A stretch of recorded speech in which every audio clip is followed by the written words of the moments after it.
Malakas yung hangin guys, and then kanina pa umuulan, as in malakas.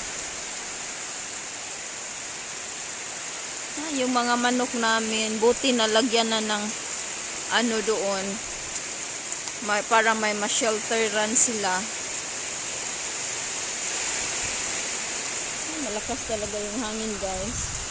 Tapos yung gulay namin, dadalhin pa namin doon sa may kalsada banda.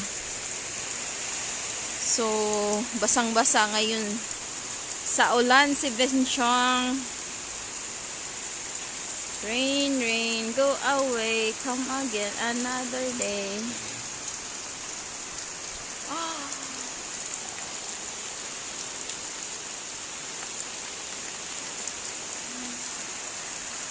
Ang ulan.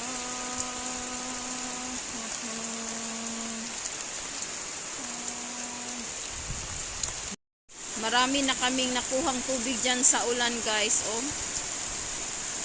Yan. Mabulaklak namin. Diyan kami nagkuha ng tubig. Malakas ang ulan.